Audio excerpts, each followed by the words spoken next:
민주당 이재명 후보와 이낙연 전 대표 오늘 오찬 회동을 하기로 했습니다. 내부 갈등설을 불식시키고 원팀 기조를 다시 한번 확인할 것으로 보이는데요. 또 호남 방문 이틀째인 국민의힘의 윤석열 후보는 민주당에 텃빠진 광주 전남을 찾아서 정권 심판론을 강조할 예정입니다. 취재기자 연결되어 있습니다. 김승환 기자. 네, 국회입니다. 네, 이재명 후보와 이낙연 전 대표 얼마 만에 만나는 건가요? 네, 두 사람은 오늘 12시 서울 중구에 있는 음식점에서 오찬 회동을 합니다. 두 사람이 만나는 건 지난달 선대위 출범식 이후 50여일 만인데 잠시 뒤 생중계로 전해드리겠습니다. 당에서는 이 후보가 이 전 대표의 오찬을 요청했고 이에 이 전 대표가 응하면서 성사됐다고 설명했습니다. 이낙연 전 대표는 선대위 상임 고문을 맡고 있지만 그동안 공식 행보를 자제해오면서 내부 갈등설도 불거졌는데요. 하지만 대선이 다가오면서 호남과 중도층 확장에 이 전 대표의 역할이 필요하다는 요구가 높아져 왔습니다.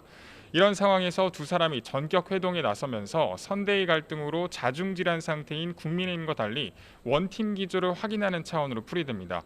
오늘 회동 뒤 결과를 언론에 공개 브리핑을 할 예정인데 그동안 자맹을 이어왔던 이낙연 전 대표가 어떤 역할을 하게 될지도 관심입니다.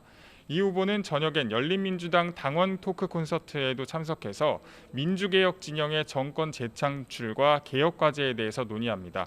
최근 진행되고 있는 당 통합 논의와 관련해서 열린민주당 당원들의 질문에도 직접 답할 예정입니다.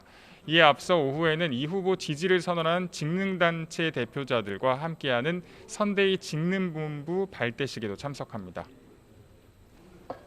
이번엔 윤석열 후보 소식 짚어보겠습니다. 오늘 광주 전남에서 어떤 일정을 소화합니까? 윤석열 후보는 조금 전부터 광주 AI 데이터 센터를 찾아서 현장을 둘러보고 있습니다. 이 밖에 여수 광양항만공사 등을 방문할 예정인데요. 과학강국과 해양강국의 전진기지로서 호남에 대한 비전을 제시하겠다는 계획입니다.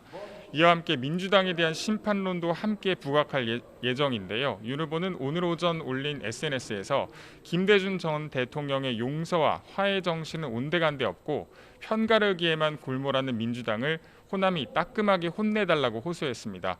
이런 가운데 선대위를 둘러싼 갈등의 여지는 계속되는 모양새입니다. 선대위 직무에서 물러난 이준석 대표는 오늘 언론 인터뷰에서 김종인 총괄선대위원장을 빼고 조직을 전부 해체해야 한다고 주장했습니다. 그렇지 않고는 윤석열 핵심 관계자 이른바 윤핵관 문제를 해결할 수 없다고 하면서 장제원 의원을 공개 저격했습니다. 이에 대해 장제원 의원은 SNS에 왜 할 말이 없겠느냐면서도 진흙탕 싸움에만 빠져있는 모습을 보일 수 없다며 참고 또 참겠다고 응수했습니다. 김종인 총괄선대위원장은 조금 전 중앙선대위 회의에서 선대위 조직을 근본적으로 개편해야 한다는 목소리도 있지만 지금 시점에서 그 같은 생각을 하지 않는다고 선을 그었습니다. 다만 자기 기능을 최대한 노력하되 그걸 초과해서 다른 기능을 하려고 하면 그 자체가 문제라는 걸 인식하고 거기에 대해서 많은 주의를 해달라고 당부했는데요. 이른바 윤핵관 문제에 대해서 경고를 한 것으로 풀이됩니다. 지금까지 국회에서 YTN 김승환입니다.